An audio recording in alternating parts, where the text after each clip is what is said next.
Kopi Arabica Al Asran. Bismillahirrahmanirrahim. Assalamualaikum warahmatullahi wabarakatuh.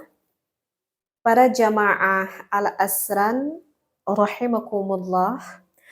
Kali ini insya Allah saya akan mengaji kembali kitab Nashwaihul Ibadnya. Sekarang insya Allah untuk makalah yang keenam.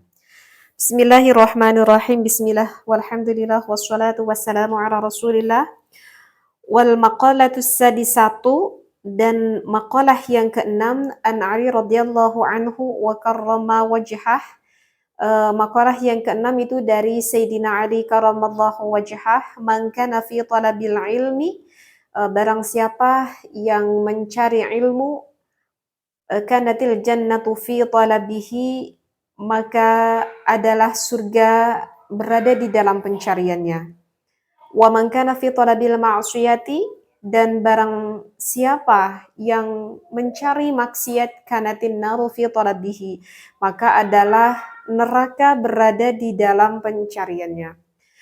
Ay man ishtaghala, maksudnya siapa saja yang sibuk fil ilmi nafi'i, di dalam mencari ilmu yang bermanfaat, alladzi la yajuzu, yang tidak boleh bagi seseorang, lil balighil akili, yang baligh dan juga yang berakal, jahluhu, tidak mengetahuinya, kana fil haqiqati taliban lil jannati, maka hakikatnya adalah sebagai mencari surganya Allah, waliridallahi ta'ala, dan juga keriduannya Allah ta'ala.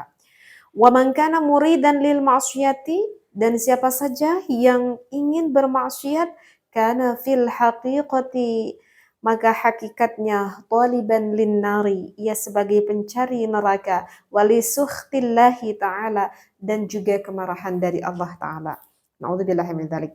Nah, ini mungkin di dalam kitab Nashwaihul Ibad, untuk makalah yang keenam yang diterima dari Sayyidina Ali karramallahu wajhah, mengatakan bahwa barang siapa kita kalau yang sedang mencari ilmu, yang sedang menuntut ilmu, secara hakikatnya, baik ia sadari ataupun ia tidak sadari, secara hakikatnya itu sedang mencari surganya Allah. Secara hakikatnya dia itu sedang mau menuju ke dalam surganya Allah. Dan begitu juga sebaliknya, bagi orang yang melakukan maksiat kapanpun, pada saat ini, siapapun itu, secara hakikatnya dia itu sedang mencari nerakanya Allah, gitu, sedang menuju bahkan ke nerakanya Allah. Na'udzubillah, summa na'udzubillahi min dzalik. Berarti di dalam makalah yang keenam ini, di dalam kitab ini mengatakan akan keutamaannya orang yang menuntut ilmu, seperti itu. Kemudian fasilitas apa sih yang akan kita dapat bagi orang yang sedang mencari ilmu tersebut? Maka bagi orang yang sedang mencari ilmu, maka setiap babnya yang ia ketahui, maka akan digantikan oleh anugerahnya Allah Subhanahu wa Ta'ala, menjadi sebuah kemuliaan yang akan ia dapat ketika nanti di surganya Allah Subhanahu wa Ta'ala. Dan bahkan di dalam mencari ilmu ini bukan hanya fasilitas ketika nanti kita di akhirat saja yang bisa kita dapatkan. Bahkan dari sebabnya ilmu ini bisa kita dapatkan kemanfaatnya ini ketika kita sudah meninggal. Ketika kita sudah di alam kubur, maka jika kita memberikan ilmu kepada orang, meskipun kita sudah meninggal, maka amal ilmu itu akan tetap terus mengalir gitu kepada kita, seperti itu. Misalkan saya kasih contoh, misalkan kita sebagai seorang ibu ataupun seorang bapak yang mengajarkan ilmu agama kepada anak kita, misalkan anak kita yang tadinya tidak bisa membaca Al-Quran akhirnya bisa, yang tadinya tidak bisa sholat akhirnya bisa sholat, yang tidak faham tadinya tentang bab air kini faham tentang bab air, sehingga anak kita bisa melaksanakan ibadah itu sesuai dengan syarat rukunnya, dan yang memberitahukan ilmu tersebut itu adalah kita, misalkan sebagai ibunya ataupun sebagai ayahnya. Maka ketika kita nanti sudah meninggal, anaknya ketika melakukan sholat, anaknya ketika melakukan wudhu dan ibadah-ibadah yang lainnya yang ia ketahui dari ibu bapaknya tersebut, maka pahala dari anak tersebut itu akan terus mengalir kepada ibu bapaknya karena telah mengajarkan kepada anaknya. Masya Allah, itu adalah dari salah satu keutamaan kemuliaan dari ilmu. Apalagi bagi orang yang mencari ilmunya itu sampai istiqomah. Terus dia mencari ilmu. Setiap hari dia terus mencari ilmu. Bahkan sampai dia mencari ilmu sampai umur memanggil dia ya, sampai habis masa umurnya itu. Maka kalau orang tersebut sudah istiqomah, maka itu orang dikatakan dengan ahlul ilmi, ahli ilmu. Apalagi kalau yang terus-menerus itu bisa mengakibatkan buahnya itu bisa sampai cinta gitu hatinya itu terhadap ilmu. Masya Allah, itu adalah salah satu buah dari istiqomah yang bisa membuat kita itu cinta terhadap ilmu tersebut. Saya tuh ingat ya akan dalil Al-Quran yang disampaikan oleh Allah Subhanahu wa Ta'ala yang artinya seperti ini. Dan Allah Ta'ala berfirman, Aku akan tambahi kemuliaan bagi pemuda ini. Maksudnya bagi pemuda ini adalah bagi orang-orang yang sedang mencari ilmu. Aku mewajibkan kepada diriku sendiri, siapa saja yang meninggal di dalam keadaan faham akan sunnahku ataupun sunnahnya Nabi, maka akan aku beri anugerah kepada orang tersebut. Maka akan aku kumpulkan kesemuanya itu dengan kemuliaannya Allah.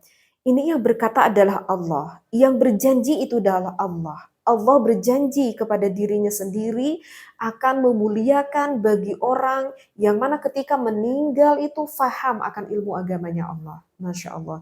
Jadi ketika nanti kita di akhirat, kita itu tidak ada jarak gitu dengan para nabi dan rasul. Cuman dua deret kemuliaan.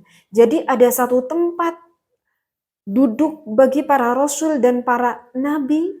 Kemudian deret yang kedua itu adalah tempat kemuliaan untuk para sahabat dan juga para pengikut Nabi. Dan untuk deret yang ketiga itu adalah tempat kemuliaan untuk bagi orang-orang ahlul ilmi ataupun orang-orang yang sedang mencari ilmu. Masya Allah. Lantas orang-orang yang mencari ilmu tersebut ataupun yang ahlul ilmi tersebut maka akan datang, akan masuk ke tengah-tengah perkumpulan para nabi, para rasul dan juga para sahabat. Dan mereka semua para nabi, para sahabat akan menyambut kita dan mengatakan marhaban, selamat datang wahai ahlul ilmi. Masya Allah, kita pun akan berkumpul dengan para sahabat, dengan para nabi, dengan para rasul di tempat kemuliaan, yaitu surganya Allah. Mana tempat yang lebih indah daripada ini? Masya Allah. Dan saya itu ingat ya, akan perkataan yang disampaikan oleh seorang ulama, yaitu Sayyid Abi Bakar Asy-Syata, yang berada di dalam Kifayatul Atqiya. Beliau juga yang mengarang kitab I'anah ya. Yang mana kitab I'anah ini populer sekali dikaji oleh para santri. Syekh ini mengatakan di dalam kitabnya, kita itu harus sering sekali membaca kitab.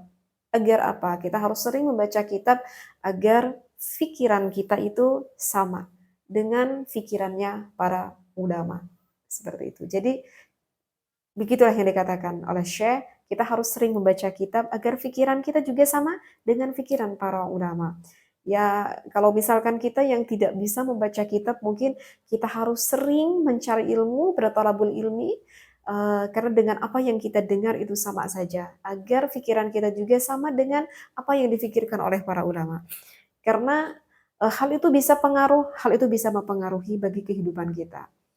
Ya, misalkan saya kasih contoh, misalkan kita itu senang banget setiap harinya misalkan mendengarkan ataupun melihat konten YouTube misalkan ya.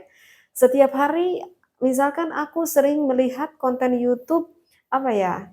Misalkan tentang fashion misalkan ya, kalau seorang wanita ya, tentang fashion yang aku setiap hari aku lihat itu adalah tentang pakaian-pakaian yang bagus, misalkan melihat akan kosmetik-kosmetik yang indah ataupun setiap harinya yang melihat rumah-rumah orang yang begitu indah dan juga mewah-mewahnya, kalau kita setiap hari terus aja yang kita lihat itu, maka tidak menutup kemungkinan maka itu akan masuk, udah jelas itu masuk ke mata kita, maka akan kita simpan di memori otak kita apa yang sering kita lihat itu. Dan tidak sedikit kalau misalkan tidak kontrol hati kita, maka dari pikiran itu pun akan masuk ke dalam hati kita dan kita berkata, ingin sekali ya rasanya ya, aku punya pakaian yang aku lihat di konten YouTube itu. Ingin sekali ya rasanya aku punya rumah yang begitu mewah yang aku sering lihat itu. Karena setiap harinya itu yang ia lihat oleh wanita tersebut, seperti itu. Nah, sehingga wajar kalau misalkan ada rasa kepengen dengan apa yang sering ia lihat, seperti itu. Nah, begitu juga bagi orang yang sering menuntut ilmu, yang setiap harinya mencari ilmu, begitu ya.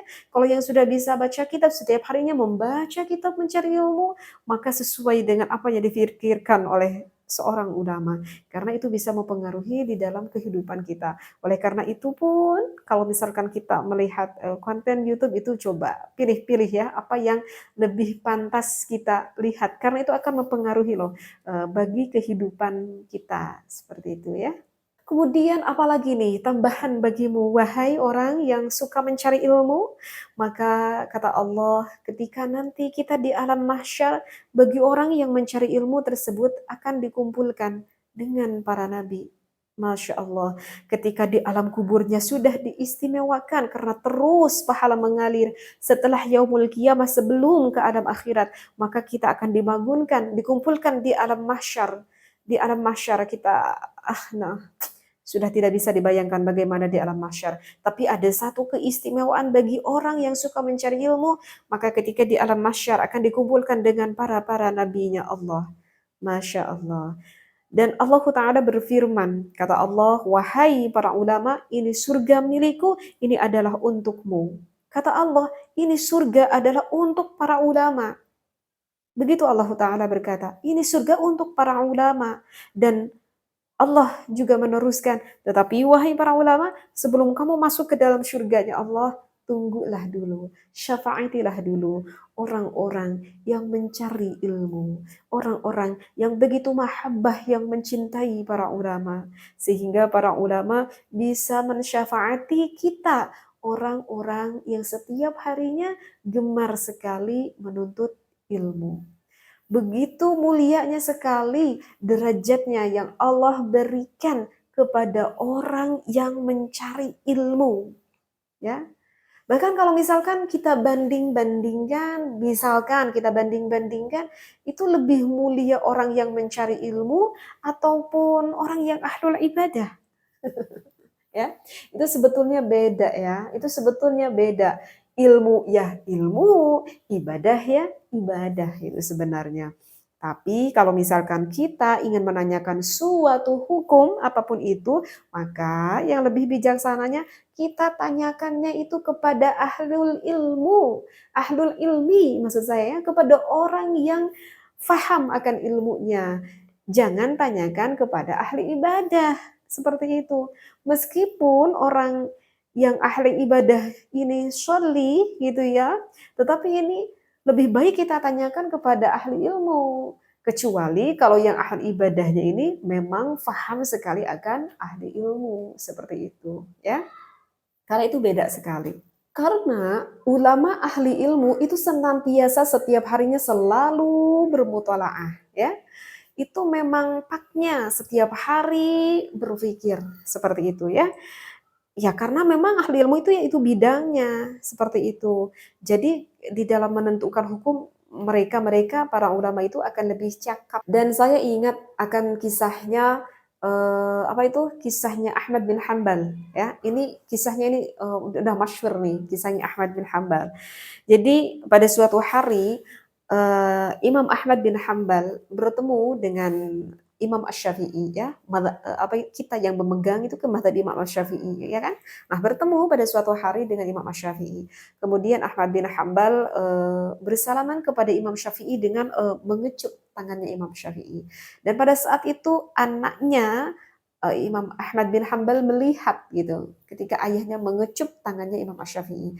Dan anaknya berkata kepada ayahandanya, kepada bapaknya, "Bapak, kenapa Anda itu sampai mengecup tangannya Imam Syafi'i?" Sehingga anaknya berpikir bahwa Imam Syafi'i itu lebih mulia daripada bapaknya, Imam Ahmad bin Hambal. Nah, pada suatu ketika Imam Syafi'i itu berkunjung ke rumahnya Imam Ahmad bin Hambal, dan pada saat itu memang mondok gitu ya di rumahnya Imam Ahmad bin Hambal. Dan malam pun tiba. Nah, pada saat itu dan malam pun tiba, ya, anaknya Imam Ahmad bin Hambal itu penasaran sekali, apa sih ini keistimewaannya Imam Asy-Syafi'i, ibadahnya seperti apa sih? Seperti itu ya. Sehingga dilihat gitu ya, diperhatikan oleh anaknya Imam Ahmad bin Hambal. Maka dilihat Imam Syafi'i melaksanakan sholat Isya. Dan setelah melaksanakan sholat Isya, lantas Imam Syafi'i lekas tidur. Dan anaknya kaget, loh kenapa ya? Ini seorang imam tapi kok cuma melaksanakan sholat fardu aja. Tidak melaksanakan sholat sunnah gitu yang beberapa ratus rakaat kali gitu ya setelah melaksanakan sholat fardu. Gitu. Dan kalau ada tamu, itu karena kan zaman dulu tuh beda dengan zaman sekarang ya. Sekarang udah ada listrik, beda dengan zaman dulu yang belum ada listrik gitu. Sehingga anaknya Imam Ahmad bin Hambal itu kalau ada tamu suka menyiapkan dulu air. Karena dikhawatirkan nanti tamunya ketika malam hari mau ke kamar mandi ataupun mau melaksanakan wudhu ataupun bersih-bersih ketika mau melaksanakan ibadah malam. Udah disiapkan tuh air ya oleh anaknya Imam Ahmad bin Hambal. Tetapi ketika diperhatikan, oh mungkin tidak melaksanakan sholat sunnah, mungkin nanti kali ya mau bangun untuk melakukan sholat sunnah. Terus saja diperhatikan oleh anaknya. Tapi ketika diperhatikan, kok Imam Syafi'i tidak melaksanakan sholat malam juga ya? Tapi Imam Syafi'i terbangun dari tidurnya. Kemudian lantas Imam Syafi'i keluar dari kamarnya, ya di ruang tamu mondar mandir gitu ya, mondar mandir masuk ke kamar lagi gitu, dan berulang-ulang Imam Syafi'i melakukan itu dari kamar pindah ke keluar dari kamarnya gitu ya, masuk lagi ke kamarnya gitu. Kata anaknya, ini kenapa aku perhatikan sampai waktu subuh, kok Imam Syafi'i itu tidak satu rakaat pun melaksanakan sholat malam. Kaget anaknya. Sedangkan ayahnya, yaitu Imam Ahmad bin Hambal, setiap malamnya melaksanakan sholat sunnah 1.000 rakaat. Bayangkan, bukan 20 rakaat, bukan 8 rakaat, 1.000 rakaat. Masya Allah, sudah tidak terfikir oleh akal kita pun ya. Seperti itu. Sehingga datanglah pagi tiba dan anaknya berkata kepada ayahandanya, kepada bapaknya, "Bapak, kok aku kaget ya? Aku kira Imam Syafi'i itu akan melaksanakan ibadah itu yang lebih banyak gitu daripada Bapak," gitu ya. "Bapak setiap harinya melaksanakan sholat sunnah sampai 1.000 rakaat. Tapi aku lihat Imam Syafi'i tidak melaksanakan sholat sunnah, hanya mondar mandir aja gitu." Sampai penasaran, Imam Ahmad bin Hambal pun lantas bertanya kepada gurunya, karena Imam Syafi'i itu adalah gurunya Imam Ahmad bin Hambal.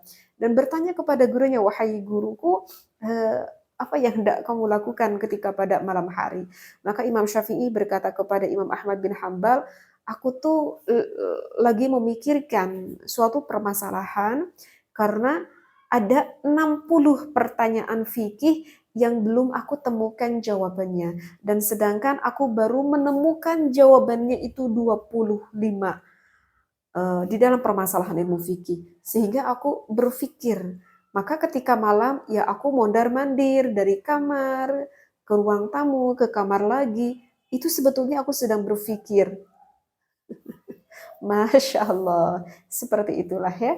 Sehingga pada saat itulah begitu masyhur sekali kuatannya itu Imam Ahmad bin Hambal yang mengatakan bahwa naumul alim afdalu min ibadatil jahil. Tidurnya orang alim itu masih lebih baik daripada ibadahnya orang yang bodoh. Masya Allah. Mungkin bisa difahami ya dari kisah ini. Dan saya juga ingat nih kepada kisah yang kedua yang pernah saya baca di dalam kitab I'anatul Talibin. saya ingat kisah ini. Di dalam kitab I'anatul Talibin itu ada kisah yang mana ada dua sosok orang, yang dua orang tersebut yang sedang berdebat, Dan apa yang diperdebatkan?